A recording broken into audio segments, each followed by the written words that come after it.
And there came a day unlike... Wait, no, that's been done. Who knows what evil lurks in... No, that is that other thing. What has yellow skin and rights? Ah, forget it. You're listening to Panelology. Excelsi... Oh, damn it.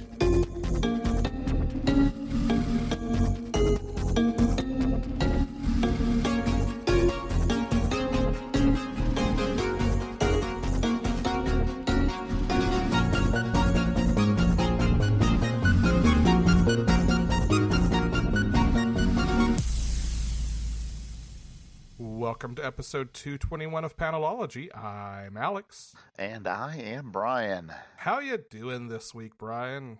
I'm all right. It was really busy but productive, so, it's hard to complain about that, I guess. I don't think it was either of those things for me this week. Okay. I was asked to set up a project management document for some stuff going on at work this week. Mm-hmm. The second item on the list was for someone to review and let me know if there was anything missing or anything that they wanted fleshed out further. The due date for that item was Monday. And still hasn't happened. Yeah. I'm familiar with that. Yeah. I gotta ask about 3 projects that I haven't done anything on in a month. And then they were like, so, what's the deal? Why haven't we? And I was like, well, let's look at the last email for each of these. Oh, all 3 of them were things that I sent to other people and say, you need to let me know if this is okay before we can proceed. Yeah, and this is going to be the cold open now.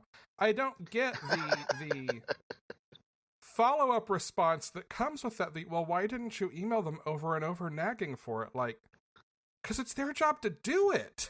Yeah, because I'm not their f***ing mom. That's why. Yeah. Yeah. It's just astounding to me how much of the business world is actually children. 3 children in trench coats are most business people. It's true. Hey, I will not argue with you. Actually, if it were children, they'd be better with computers than most of them are. Beautiful. Yeah. I also had a vendor at work call this week trying to convince me that right now, in the middle of a pandemic, with some office staff either out because they're being quarantined because they went on spring break, or in surgery because they have other health things going on, or at home with kids because their kids are not in daycare right now. Right. That would be the perfect time to upgrade our entire ERP system that handles all our accounting and manufacturing. No. Fortunately, I worked briefly for this vendor, actually, so I had no problem saying, yeah, this is one of those times where the owner gets an idea in his head, isn't it?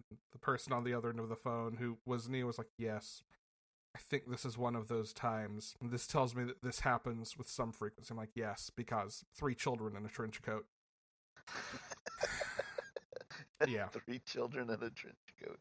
My week this week has been reading comics, rewatching Psych, and Fringe. Oh, nice. Yeah. Like, depending on the mood, I found that this is how I get through quarantine TV watching. I pick 2 similar shows, one that is a little lighter, and one that is a little more serious. And I ask myself, do I want the funnier version or do I want the more dramatic version? And I kind of watch in chunks of each as I go, and it works really well for me. That seems incredibly healthy, Alec. Yeah. Sometimes those pairings seem a little more in line with each other, like the week where I rewatched all of The Good Place and Schitt's Creek, except for the last season of each, because neither of them's on Netflix yet. At that point, the division was, do I want the thing that imagines this utopian world, or do I want the thing that recognizes how bad the world is and talks about how to fix it? Yeah. This is my quarantine tip to whomever needs it.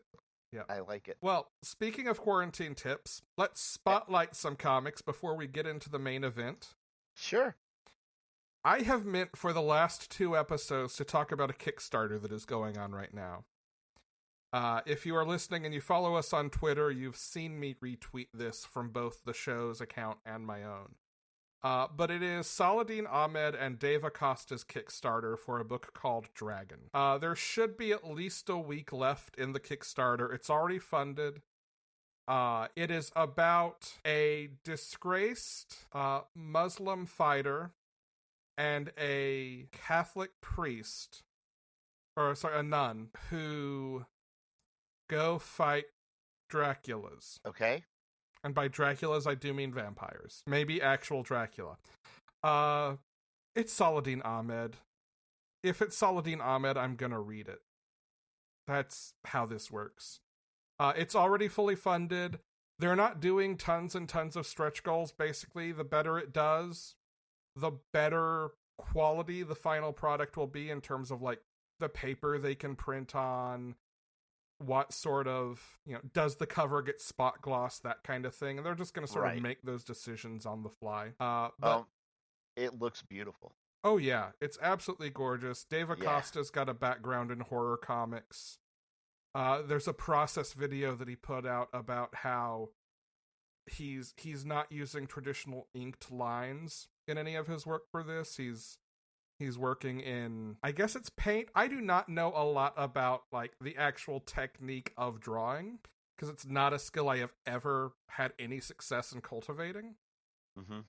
But there's a really cool process video of him, like, putting his roughs on paper and then drawing the comic without traditional pencils and inks. It's really cool to watch. Yeah, I'm very excited for it. Right now, there are no plans to release this in any other way. That may change, but I think even if it does, like, this is going to be a big, oversized hardcover that I don't think this version of it will get released any other way. Yeah, right now it's $39 to back it. Yeah. Which is not bad for our big hardcover. And in the FAQs, he talks about shipping costs. They seem pretty standard. The US is like $7-8 maybe. Anywhere else in the world's a little more, but it's a pretty straightforward Kickstarter, and actually I kind of find that refreshing. Yeah. Moving on. Chew number 1. This is CHU. This is about Saffron Chew. This is by John Layman and Dan Boultwood. Saffron Chew is the sister of Tony Chew, who was the star of the 60-issue Chew CHEW series. And this arc is sort of a prequel to that. Tony is still a beat cop. His sister Saffron, whom this is about, is a thief. And this first issue is a heist that she is like she's not the leader, but she's the brains. She's the researcher, the strategist. Gotcha. And it goes very wrong when both people on her team and on the target start getting sick and, like, puking their brains out. Oops. Yeah, and it's a world where, like, everyone's powers are food-based, so that's even more of a problem, right? And the issue ends with, like, her going to weekly family dinner with her brother Tony, who's assigned to the case. Oh, of course. I love it. Yeah. The way Chew is going to work is, rather than being one ongoing, it's set up to be 5-issue miniseries whenever John Layman has time and has collaborators who have time. And so far, like, this is a really fun first entry into it. Good. Yeah, I love Chew, so I am always here for more of it. And I am sad that Layman's other book, Outer Darkness, got canceled. So go read this book so we get more. All right, on to the main event. Yes. This week we are talking about The Umbrella Academy, volumes 1 through 3. Story is by Gerard Way. Art is by Gabriel Ba. Colors are by Dave Stewart for the first 2 arcs and Nick Filardi for the third. And letters are by Nate Piekos. Yeah, I'm very glad you mentioned the colorist, because that is a huge part of this. Yeah. Have you read Umbrella Academy before? Not before this. Cool. I had read volumes 1 and 2 way back when, probably, I don't know, 2014-ish. Mm-hmm. well before the TV show, but well after they originally came out. This is my first time reading the third volume, which was only collected late last year, early this year. Time has no meaning. Yeah, I think 2019. I think they said. Yeah. I love this series. Which the next volume is not. I mean, I know the next volume isn't, but like even the floppy, like the next story arc has not come out yet, right? Right. There is a Christmas one shot that came out recently called Hazel and Cha Cha Save Christmas. I say recently, it was like last December. Again, time, no meaning. Sure. There is currently being solicited what sounds like an anthology miniseries. Right. But I don't think it is the main story's next chapter. I think it's sort of filling in gaps around a couple of characters. Gotcha. Like it may even be following a specific character. It may be like Ben. I have honestly not read the solicitation because this is, as much as I love this book, not something I would enjoy reading month after month. I need it all at once. I agree. That I 100% agree. Yeah. The storytelling is great, but it is so specific and relies on callbacks that it does not make a meal out of. Right. That it's way easier to see how everything connects for me personally if I read it in a single chunk. Yep. Like, I do not think if I had not sat down to read the whole thing together, that I would have recognized the squid in the third arc as the squid from the first page of volume 1. Yes. The one that gets the atomic elbow? Yes. The other thing that I think, and this was just, maybe this is me kind of coming to it so late and, having already seen the TV show and everything, I actually really, really enjoyed reading the introductions that were in the front of the trades. Yeah. Yeah. Like the first one's by Grant Morrison, right? Yeah, they're Grant Morrison, Neil Gaiman, and Jeff Lemire, right. Yes. Like all people that I totally respect and like, am interested to hear their opinion, right? Yeah. And like just their differences and how they, like everything, like their attitude toward it, their approach to writing the introduction of it, like everything is unique to them, and it's just really nice. Yeah. Yeah. I also like that these collections are all very generous with back matter and concept art, and like there have been a lot of short backup style stories that have been released in other places, and those all get collected in here as well. Yeah. Like their free comic book day that like kind of launched everything, right? Right. Which is cool to see because like some of the ideas from the main series aren't totally fleshed out in it either. So it becomes this cool process snapshot. Yeah. So let me ask you this question too in the vein of coming to this now. How much did the TV show set your expectations for the storytelling in this, and how different did you feel it was? Because I know going the other direction, even rereading it, I'm surprised at how much faster paced this is, and how much less time it spends, especially early on, drilling into individual characters. So I will be honest, part of it is I have seen enough comic adaptations that I am very realistic in understanding that they can be very, very different things, right? Yeah. So I tend to try to not have expectations, right? So that being said, however, because trying not to and actually not are not necessarily the same thing. I was surprised at how kind of, and I guess I'll use the word like minimalist this feels in comparison to the show. I think that's a good word for it. Yeah, like they say something and they just move on. They just keep, like, it just never stops going forward, right? Is one part of that. The other part is that there is a lot of characters. I don't want to say a lot of characters. there are all the characters that are here get so much more time and development in the show than they do in here. Right. Specifically, I mean, the perfect example of that is Hazel and Cha Cha. Absolutely. I mean, they're probably, 3 or 4 pages in this, and they're super one-dimensional. Yeah, they're basically time-traveling sadists, the end. Yeah. Time-traveling sadists with a sweet tooth. Correct.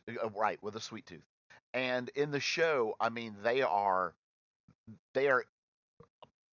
almost equal to the family characters as far as how much time they get and their development, and they're wonderful in the show. Yeah.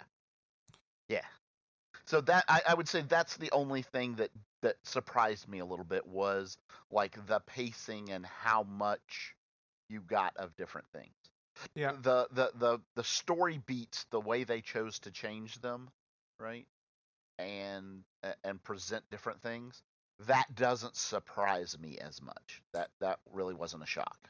Yeah, I think that's because obviously I went in the other direction, and the show was being developed before Hotel Oblivion was at least finished releasing. Right. The third arc.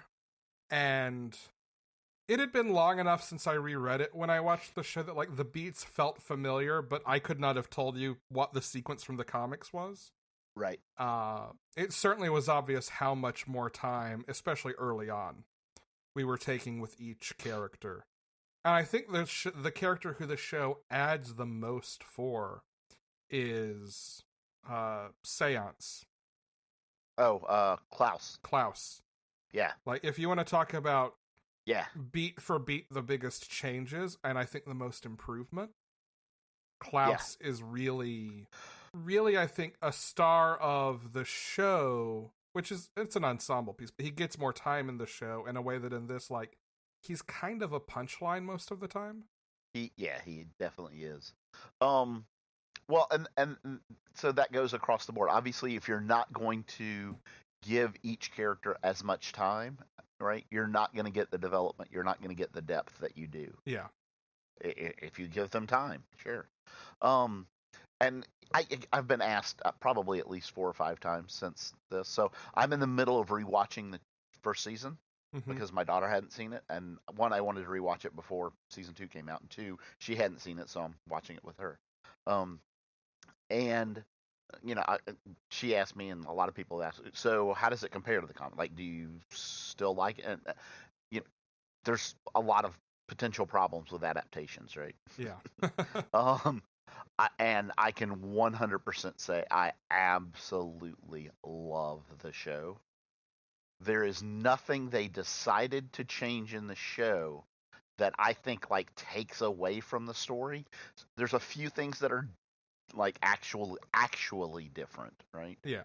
But for the most part, all the changes they make are purely additive to the character. Yeah, I think the biggest differences, and maybe this is a weird way to track this conversation, but at some point, I feel like this is kind of like Doom Patrol. In fact, Doom Patrol is maybe a good touchstone in a lot of ways. Mm-hmm. In that trying to talk about this beat for beat is going to be like describing a bad dream. Right, yeah, no, I 100% agree. But also because I think this is, and here's where I think the Doom Patrol comparison becomes sort of contrast. We talked about Doom Patrol and it being adapted and it feeling so much like the Grant Morrison comics, but a little more contemporary.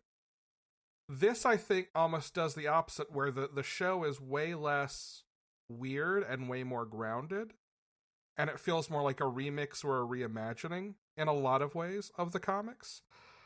And I think that's true in terms of some of the beats that feel like they have the most gravity early on in the comics, like Vanya's storyline.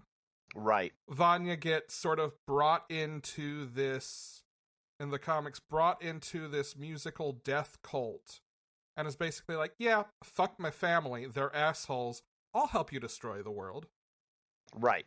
Like she kind of has much more agency in the comic than she does, and knows what she's getting into. And it's just, it's less fantastical. Like, it's less, I think if we got this version of her on screen, she would feel rushed. She would feel like she came out of the blue. Whereas in comics, it's like you get that there's so much history that she's been excluded from. Right. Well, and it knows it's different mediums. It does, and a part of that I think also works with the pacing that we talked about earlier. Right. The fact that you get that this is moving so fast and skipping, kind of glossing through so much, that when that happens in the comic, you're like, okay, yeah, obviously there's all of this that they didn't explicitly show us that has happened that causes it. And so your buy-in is easier in this pacing. Yes. Yeah. We also don't see anywhere near as much of like the Umbrella Academy Rogues gallery in the TV show. It's less about maybe what they've done in the past, less about those specifics, which it'll be interesting to see if they try to do Hotel Oblivion eventually, how that plays out. Yeah, I've purposefully not read or watched anything in regard to season 2 because I want to go into it completely fresh. Yeah, so I do not know what it covers. I've seen one trailer. Okay. Which doesn't actually tell me a whole lot more than what I would have already assumed about it, just knowing what the second arc of the comics is, and remembering how the first season ends. Okay. But I don't think it's going to look anything like the second arc of the comics either, because so much of that is number 5's history, which is a lot of season 1 already. Right. It makes, and that's kind of why I'm really curious if they basically tell volumes 2 and 3 in season 2. Yeah, that'll be interesting to see. And if so, once you get to Hotel Oblivion, you definitely have to get more into their rogues stuff. Yeah. I think we're going to get something like Dexter, where the first season of Dexter is basically the first book, and subsequent seasons and subsequent Dexter books are just completely different. They have nothing at all to do with each other. Could be. I think we're going to hit a certain point in this, and the show will look less like the comics, and vice versa. Well, it's funny now, having read specifically having read Hotel Oblivion, right? Yeah. And where it ends. Right. There's a couple of things in the show that I picked up on rewatching it now that make me think they're probably going to explore that. Now that's true, and I think there's probably a lot of ground for the TV show to cover in that.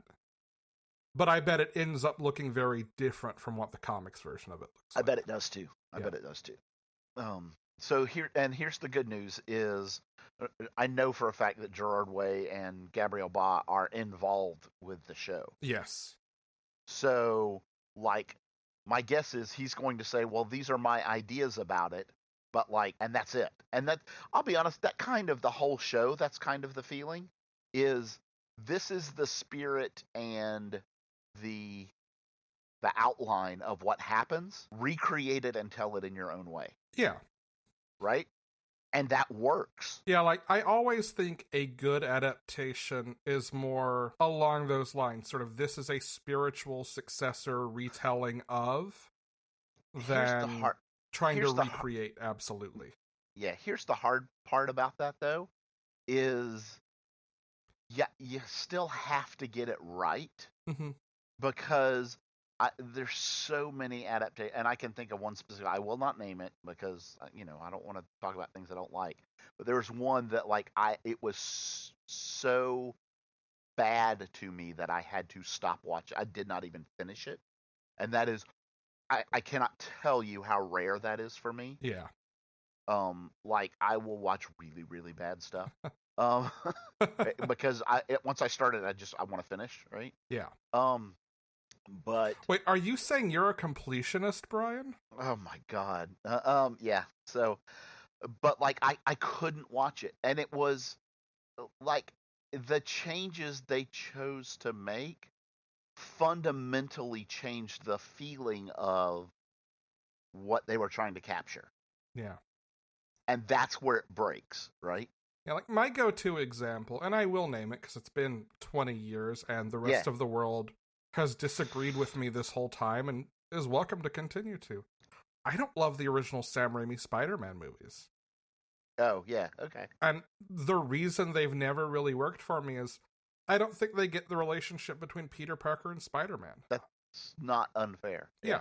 Like, I think there are things about them that are fantastic. I love Alfred Molina in number 2. But to me, for me personally, like, Spider-Man is the most effective when he's not like Batman or Superman, just a straight up alternate personality, but when he's sort of a synthesis of who is Peter and what are these superpowers, where do they overlap?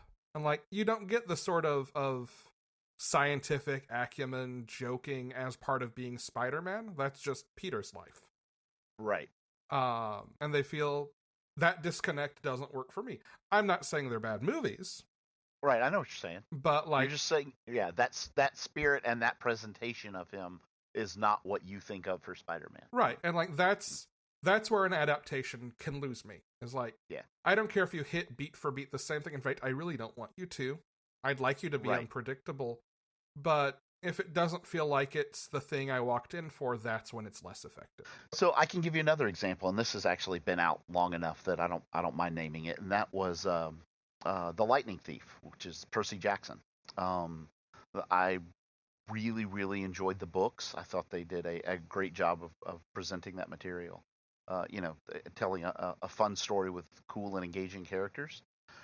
When they made the movie, they chose to age the characters. So in the books, they're like 12, turning 13.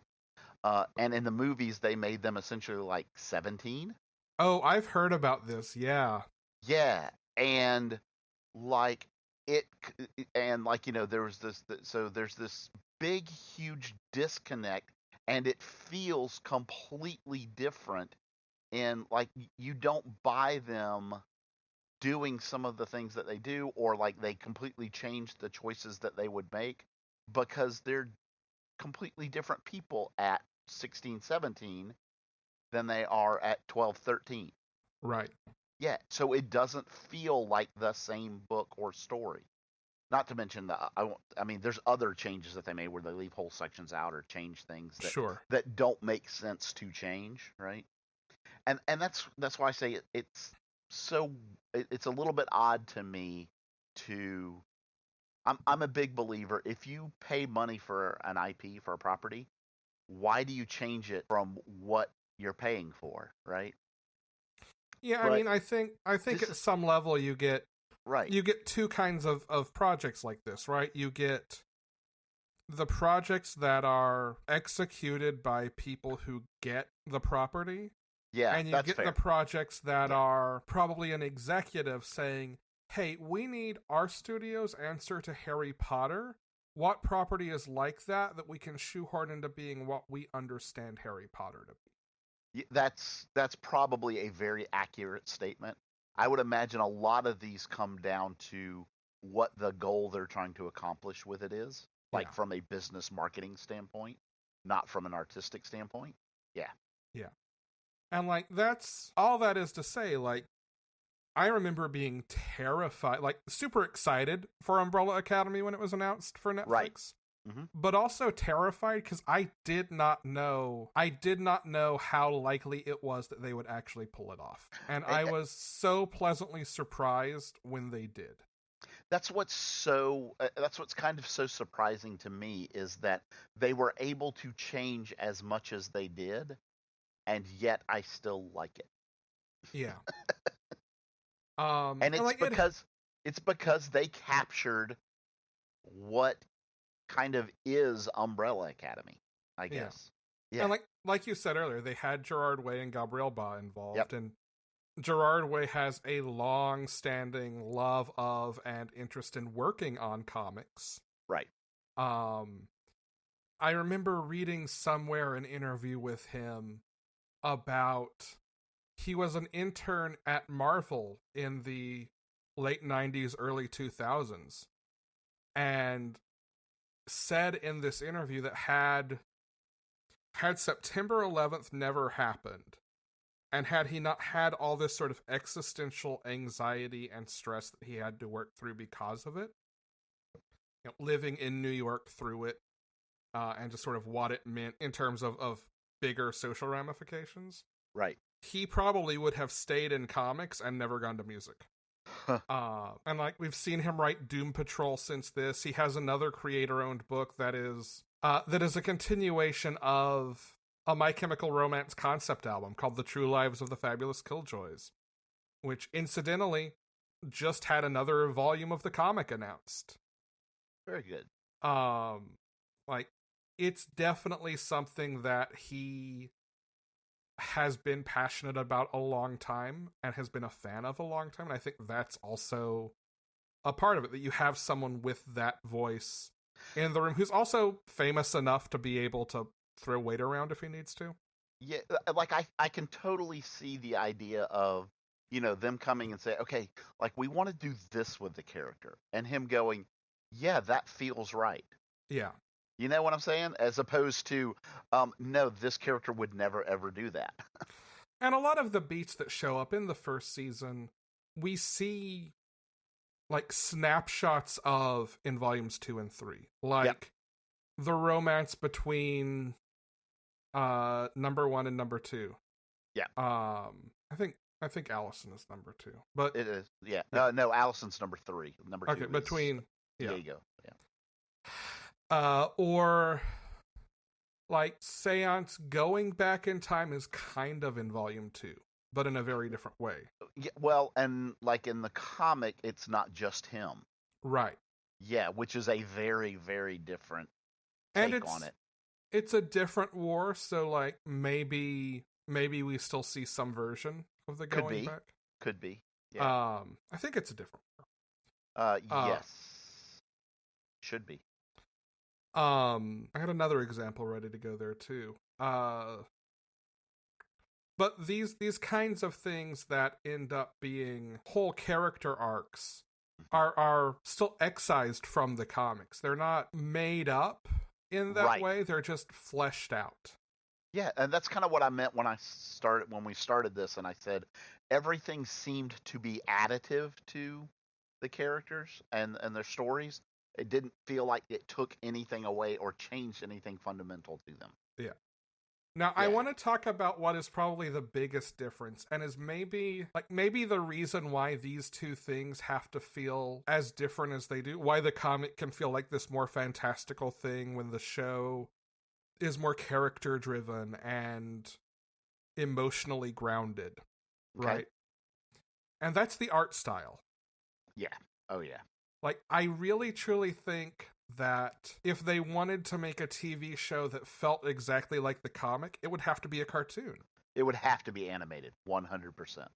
And I think it's not going to play with the same level of zaniness, seeing humans on a screen doing exactly what the comic does beat for beat. And I think this is maybe why so much each of them can stand alone. Yeah. Because the comic, by virtue of having Gabriel Ba on art, just has this completely different visual language. It's almost like they're trying to accomplish different things. Yeah. Right? The show is obviously trying to generate this identity with the characters and, a much more dramatic and kind of serious tone to it. Right? Yeah. It's trying to pull you in and make you feel for these characters. And it does a great part of doing that is you have to spend enough time with the characters to care about them. Right. So that's one of the reasons I'm sure that they flush them out more, right? Whereas in the comic, there's no actual like direct effort to try to make you care about these characters, if that makes sense. Right. You do, no, that does. Because you're reading about them, but not in the same way that the show is doing. Yeah, I think that changes over time across these three arcs, right? Because in the first arc, I think what the comic is inviting you in for as a reader is the strangeness of the world. Oh, yeah. Here was the other example. Hargreaves is a space alien. Oh, right, yeah. Yeah. Yeah. Big change there. Like, it's immediately weird. The first page of this is a professional wrestler pile driving a space squid. And then it's like, Meanwhile, on the same day, Right. as though there's absolutely no connection. Now, in 3, we learn, hey, maybe there's some connection and all of this is related. Maybe a little bit.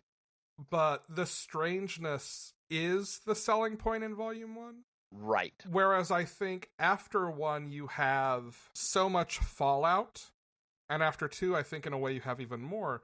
But you start to see the characters coming together in pairs.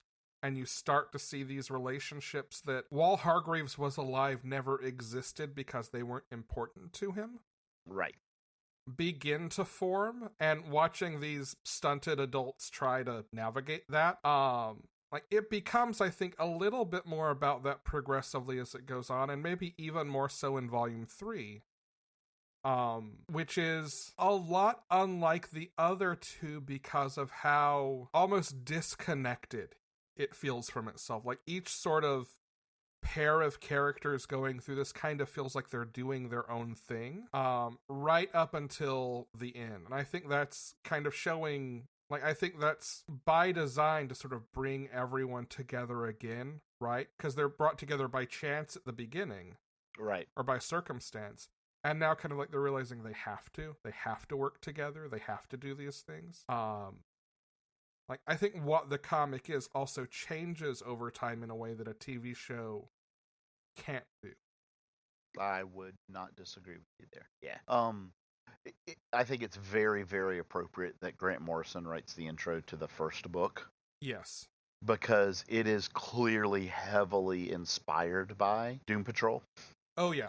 Just in the oddness of it is a good way to put it, I guess.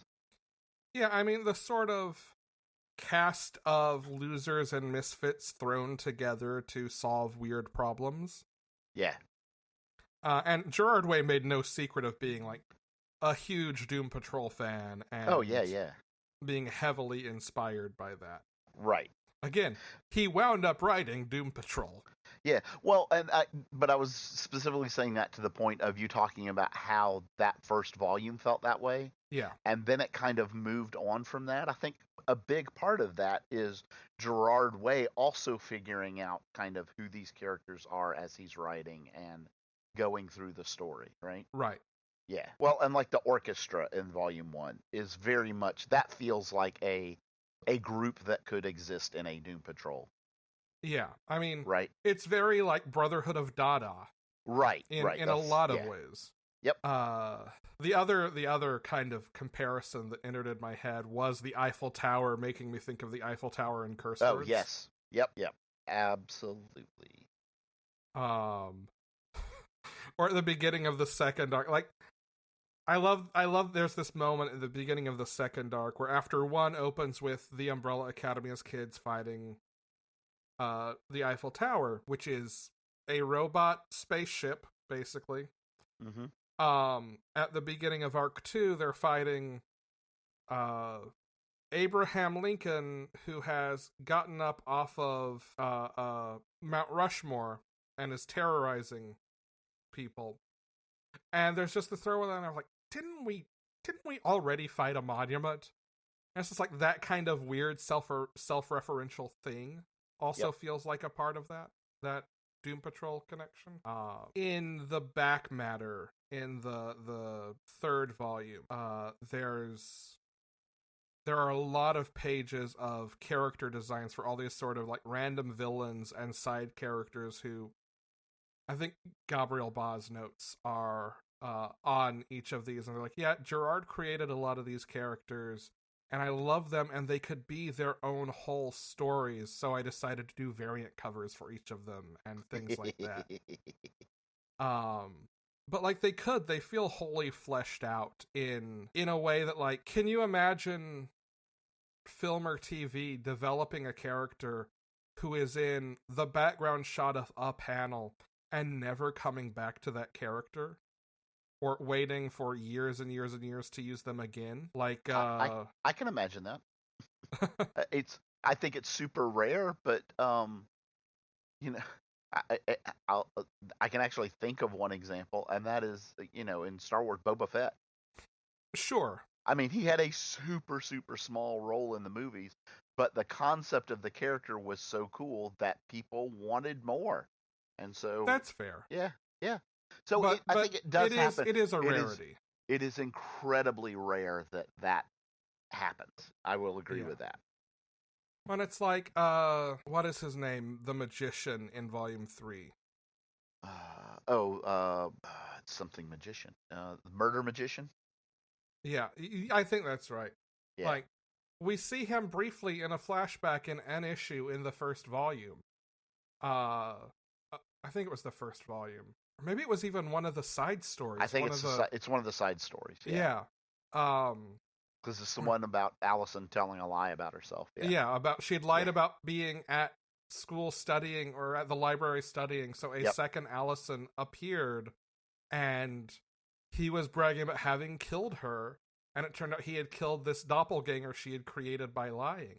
Mm-hmm. And like, yeah, you're right, it was a side story, not even in the main book, and like there's this moment where he's apologizing to her after all these years and being in Hotel Oblivion and her helping him save his son. And like, there's so much history in just, I don't know, 3 pages altogether.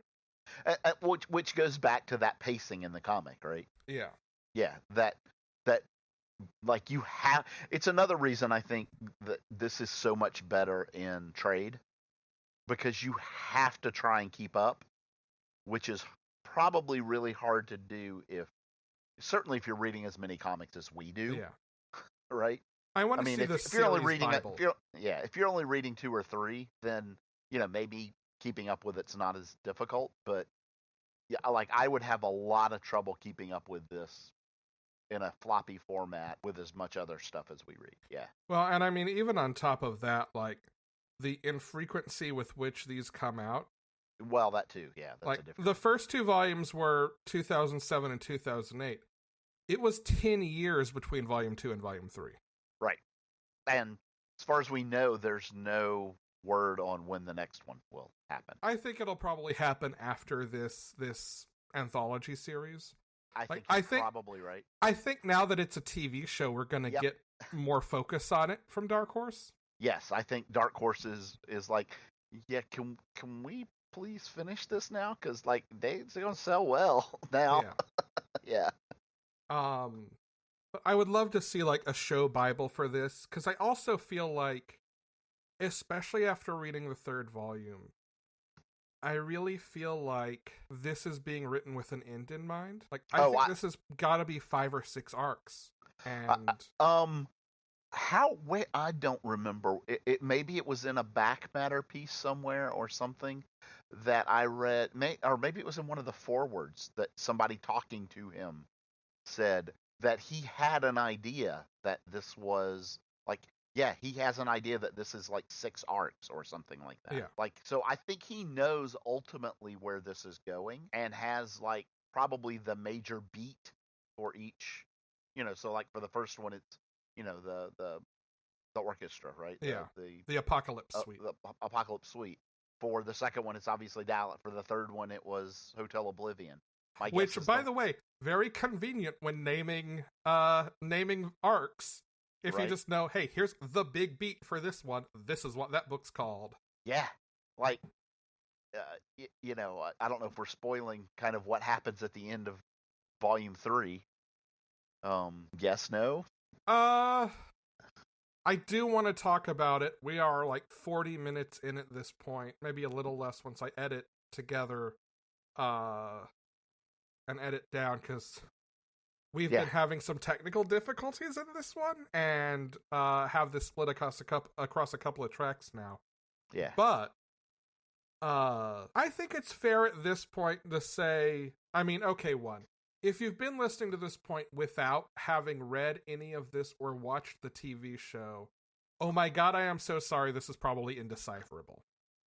Yeah, and like, why aren't you? Because they're both really, really good in very different ways. To be fair, we do usually go through the thing beat by beat, so like, I get why someone might have assumed that would be the case here. I do agree we can't do that with this one, though. It's just too... It's non-linear. It's so non-linear. Yeah. In some cases, literally. Yeah. Yeah. But the second thing is, like, if you're just watching the show, maybe, and you found this. Yep. I don't know that there's any guarantee that the show does this anytime soon, but I think at some point it has to, like you said earlier. Yeah. So we're gonna call spoilers at this point. Or potential spoilers, I guess, maybe. Yeah, well, I want to talk about a couple of things in the third arc specifically. Okay, yeah, that's and good. then I want to talk about this ending. So Okay. Definitely, if you're coming to this from the TV show, we're gonna cover some ground that is not covered there yet. Yeah. So now. Yeah. Yeah. So I can easily see like the next volume of this being called something like Team 2. Yeah. Right. Or something the red like team. the red umbrella. umbrella. Right. Exactly. But the point being that getting back to what we were talking about, that I think he has those 2-word concepts for what each of these are and where it's ultimately going. Yeah. Yeah. Yeah, we see at the end of... I love that you called spoilers and then didn't actually spoil it. We see at the end of the third arc... I mean, the fact that it's called Team 2 kind of gives it away, doesn't it? A second group of 6, and these are all in red, 6 similar heroes of the same age. Yeah. And we meet their leader, number 1. So... either Hargreaves or someone, it's a very Hargreaves move, though. It's a super Hargreaves move. Yeah. Has had this other cell of the Umbrella Academy somewhere else hidden away. Training and doing whatever, yeah. Yeah. Yep. And there's a whole second team. Right. Which, here's there's no reason to think otherwise when it's the beginning and they say, there were 43 kids born at the same time, et cetera, and he got 7 of them, right? There's no reason to doubt what that, but now having known this, there's also every reason to think, well, duh, of course he got more than 7 of them. Or he was working with someone else and he got 7, but someone else got another 7. Right. Yeah. That more than 7 of them survived. Right. Yeah. The other thing I want to talk about in the third volume is how, like, weirdly drawn from and clearly parodying Watchmen characters some of these ancillary designs are, in ways that I don't know what it means or where it's going, but I love. Like, I am a big fan of anything that wants to be in conversation with Watchmen and is a little more contemporary and is not trying to just be Watchmen 2. Right. And there's, like we said, the first panel is Space Squid, and the first thing I did, honestly, rereading this was Google Rigel 6 Space Squid or whatever to see if Watchmen said where the squid in it was from. Mm-hmm. But then in Hotel Oblivion, we have Science Man. Right. Who is an energy-based, borderline omnipotent superhero who speaks in blue and white text balloons. Right. Who ends up fighting Perseus 10, who winds up being a mythology-based billionaire who thinks he's smarter than everyone. And, like, this is sort of the background chaos that not even is what the Umbrella Academy is directly dealing with. It just sort of happens around them because their father was a manipulative jerk and stored supervillains in a pocket dimension. In Hotel Oblivion, which is a hotel in a pocket dimension. Yeah. I gotta say, by the way, I love the concept of Hotel Oblivion. Like, oh, yeah. Hotel California meets the Phantom Zone. Meets, like, the Raft. Yeah. Yeah. I am so here for it. But yeah, like, just the weird... And then a Space Squid shows up again in the pocket dimension that was some sort of trap for it. Like, it's so clearly drawing from these things. And again, it doesn't make a meal out of any... I love how quickly this book moves from everything. And this is where I think the benefit of that comes in, right? is you can have these characters that are clearly references to things, Yeah. and the fact that you're moving so fast and so quickly past them, they don't feel like you're trying to copy something. They Right. feel like you're just giving an homage to, right? Well, and this is what you mentioned, like, Grant Morrison's kind of the perfect person to write the preface for Volume 1. Jeff Lemire is kind of the perfect person to write the preface for Volume 3, because holy pastiche, Batman. Yeah. Yeah. Right? You get the whole Black Hammer kind of feel to some of it. Yeah. Like, I'm waiting for the Black Hammer... Actually, a Black Hammer Umbrella Academy crossover oh my God. would be good for so many reasons. Yeah, it would. But especially in a post-Doomsday Clock world. Yes. Like, having Black Hammer's characters meet Science Man and Perseus Tin. Yes. Yeah. Yeah. I'm totally down for this. You've got at least one person that's going to buy it, I can tell you that. I mean, two. You and me Yeah. both. Oh, man, that would be so good. Yeah. Well, I think this has been appropriately non sequitur and disjointed. I love Hopefully it. also good. Anything else you want to add before we move on? I don't think there's anything that we need to. I mean, we've talked about. I mentioned it super early when you were talking about the credits. One of the things I do want to call out in the comics is the coloring. Yes. It is part of what makes the comic feel the way it does. Yeah. Dave Stewart is like a master. Dave Stewart is a top tier colorist. Yep. Nick Filardi does not get enough attention, I think. He's been on some creator owned books, and like all of the Elsa Chartier prints I own, I think he colored. Mm-hmm. If not all, then most. But like he does a good job of playing in the same kind of palettes as Dave Stewart, but man, does he get lighting. Yeah. There's some like cool Kirby Crackle type stuff in Volume 3 that I think he's really well suited for. Like pages that just glow. I'm looking through Volume 3 right now. Like art-wise and color-wise, the more you say it, the more this really does kind of have that same Black Hammer feel from an artistic standpoint. Yeah. Yeah. Pretty sure Dave Stewart colors Black Hammer too. Does he? Okay. I'm gonna double check that here real quick. I couldn't remember, and I didn't want to say it if he didn't. But like it would not surprise me because there's a lot of the same. He does. Okay. Well, and I was pretty sure because I associate Dave Stewart with Hellboy like first. Gotcha. Yeah. And I remember thinking, and I think talking about when we talked about Black Hammer, that sort of Hellboy vibe that his colors gave it. Yeah. But it makes total sense. Yeah. I love it. Okay, so that being said, if you come to this from the TV show, understand that the comic is kind of like we said, trying to accomplish a slightly different thing.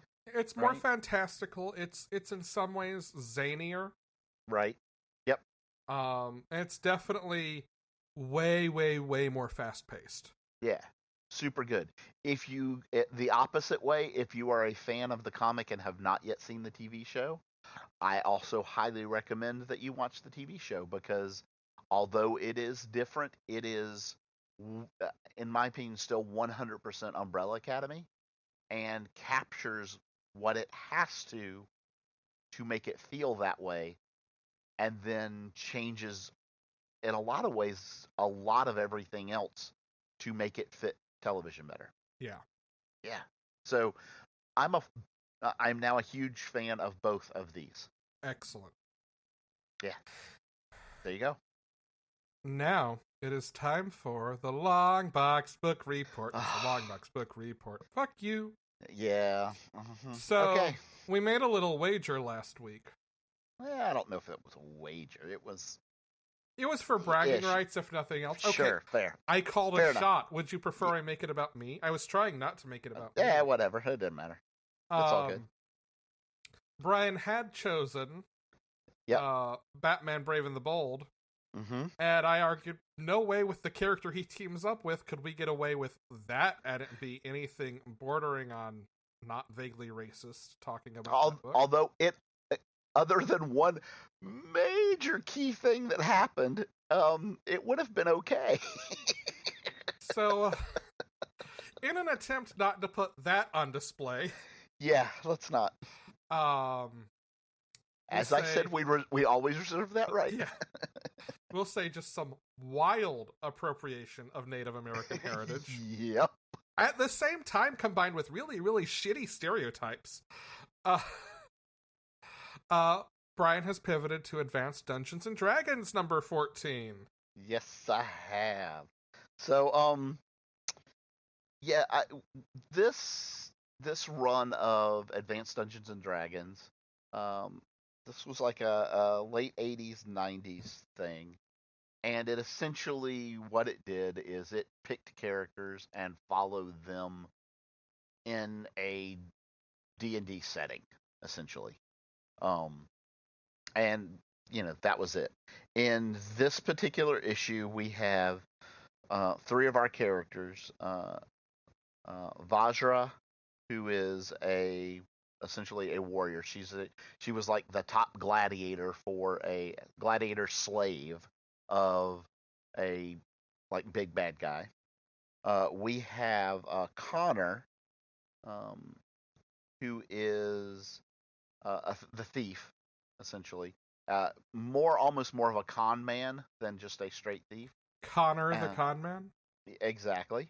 And then we have Salabak, who is essentially their rogue, but he develops telepathic powers. He loses the ability to speak, but gains the ability to cast he's essentially an illusionist. Is what he Gotcha. becomes. Yeah.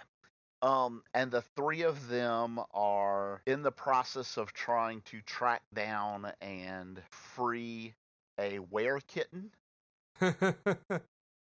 And also then kind of climb the ladder of bad guys to get to the person that owned Vajra and is the big bad guy of this, right?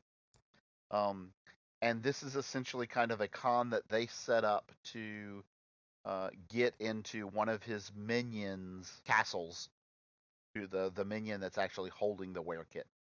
And the big thing that you learn from this is Connor and Vajra don't trust each other. Well, specifically, she doesn't trust him, because he's a thief and has betrayed her once already. Good reason. Which valid points. Can't argue that, right? And there's a thing in here where she has to act as the kind of the Chewbacca in the Death Star thing, where she has to act as the prisoner that he's captured, and that's how they get in, right? And she's worried that he's going to betray her, and when it comes time for her to slip her bonds, they're tied too tightly and she can't get out. So did he betray her, or was it an accident that they were just tied too tight? The world may never know. As an aside here, yeah. I read a piece of Star Wars trivia this week, speaking of infiltrating the Death Star.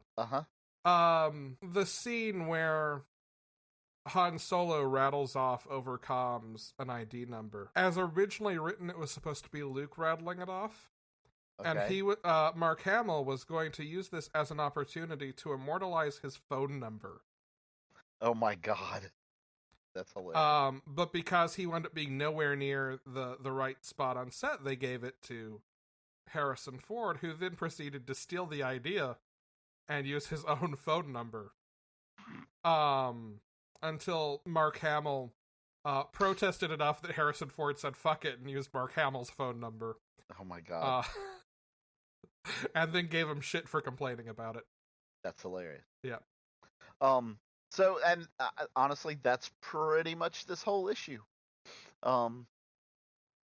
It was fine. It was nothing special. It was nothing amazing, but it was also not bad in any way. So I'm not going to complain about it.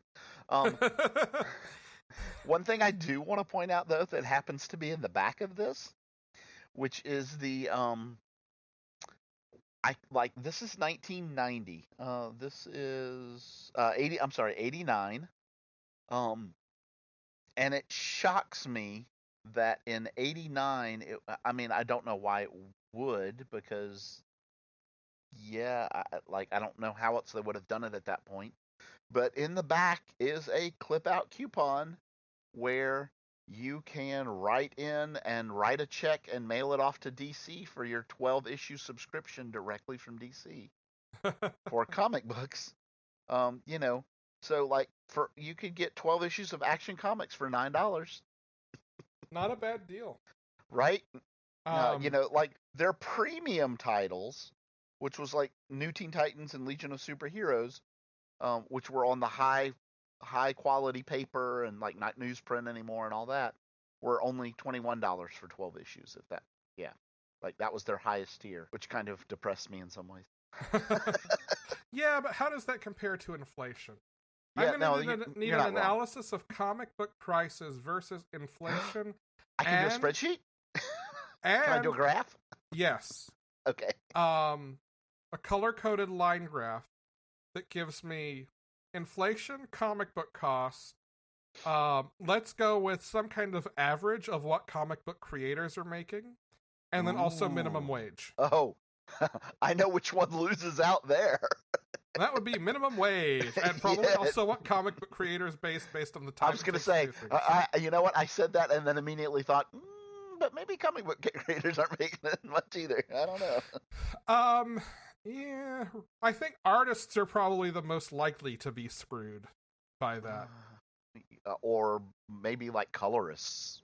Yeah. Maybe. I mean, yeah. I think either penciler or colorist. Yeah. Or if you've got a separate inker, someone it's gonna be someone in art. Like I know pencilers get the highest page rates, right. but colorists and letterers end up having to like deal with things getting behind and being the one to catch up. But like I know a lot of colorists end up having to pay flatters out of their own pocket. Right. Well, and there's a reason that colorists do. You see the same colorist on so many books. Yeah. Because they got to do a lot to pay them bills. Yeah. And it's why there are like 12 letterers. Right.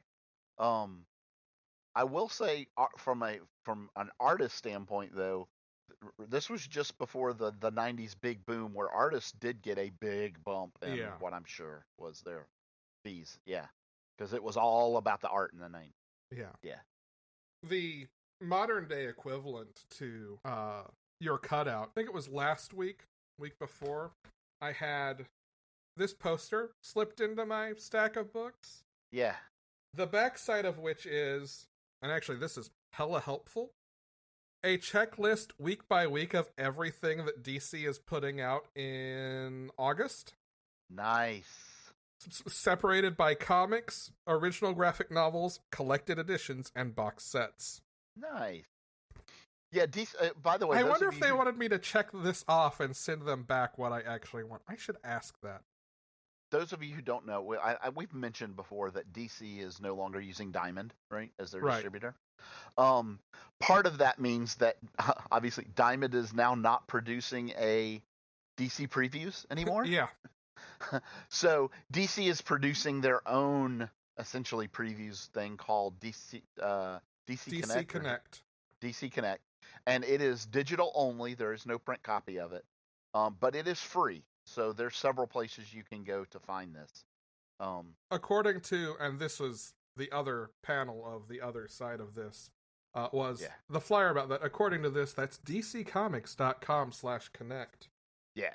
Yeah, and you can download that for free if you are at all interested.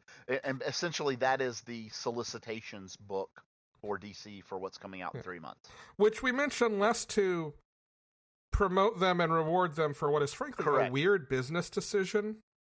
Less so the distributing themselves and more moving to Tuesdays. I don't think that's the I think I know why they could have done. I think I know why they did it, but I don't know that I agree with it. Right. Yeah. Yeah. But we mention it because if you are trying to figure out what to read and have noticed DC has disappeared from Diamond's listings, this is where to go to find it. There you go. That's exactly why. Yeah. I would not call them out, except for the fact that if we're going to tell them where, I'm going to call them out a little bit. No, you're perfectly valid in that. Yeah. It is just, definitely it creates more so much more work for comic shops. It does. It does. Here's the thing. Going with who they have as distributors, I get from a pure business standpoint. Why? Because traditionally all media is released on Tuesday. Books are released on Tuesday. Video games are released on Tuesday. Movies are released on Tuesday. Like, media is, like, all of the distributors for media are set up to do things on Tuesday. So from a pure, like I said, from a pure business standpoint, I get why, when they chose to go with these new distributors and stuff, why that they kind of felt like they should do that. That being said, that doesn't mean that I agree with it, and it's certainly inconvenient for comic collectors to have to deal with now 2 days of releases. I'm a little more concerned for the shops themselves, but you are right about that. Yeah. When I say comic collectors, I include shops in that. Yeah. Yeah. Because that is fine. We can move on. We don't have to spend more time grousing. Fair enough. So next week, we are going to get back to weekly comics. Yeah. We'll talk about some stuff from this past week and some stuff from this week as well. I'm going to go ahead and predict just a whole hell of a lot of Empire talk next week. So get caught up on that. In the meantime, a couple of things we are looking forward to this week. Wonder Woman number 759. Mariko Tamaki, who just won the Eisner for Best Writer, takes over Wonder Woman with Mikkel Yanin, who is an amazing artist. If you read Tom King's Batman run, you read a lot of Mikkel Yanin. Yep. I am super excited for this, especially knowing that this first arc deals with Wonder Woman having to team up with, work with, protect Maxwell Lord. Yeah, the fact that they're bringing back Maxwell Lord just, oh boy. How about Suicide Squad number 7? So this is Deadshot leaving and getting his daughter, and is clearly the story prelude to what we talked about a couple weeks ago. He lives happily ever after. Sure, okay. So I'm very much looking at, like I said, I'm super enjoying this book. I think it's great right now, and so agreed. Can't wait to read this one. Tom Taylor has some big DC announcement coming out this week, by the way. Oh boy. And then finally, Brian and I are sharing custody of X Factor number 1. Yeah, I mean, all the mutant books right now are so good at Marvel. How can you not look forward to more? I can't not, in fact. There you go. All right, anything else before we wrap it up? No, I think that's it for this week. Well, we would like to thank Chase Parker for our intro voiceover. You can visit our website at panelologypodcast.com. Support us on Patreon at patreon.com/panelology. You can get merch at bit.ly/panelologymerch, capital P, capital M. You can submit questions, comments, whatever to us at bit.ly/panelologymailbag. Again, capital P, capital M. I promise not to nag about it every week, but I'm going to keep mentioning it for a while. We are on YouTube as well now. If you would rather consume us by way of YouTube, we're going to keep putting new episodes up on there, and I will occasionally throw in old episodes too, as I have time to do so. Because I have to reprocess all of them to do that one by one. But if you want to follow us there, subscribe, like things, it will help us out and help us be seen by more people. I'm Alex. And I'm Brian. Go read comics and go watch Umbrella Academy.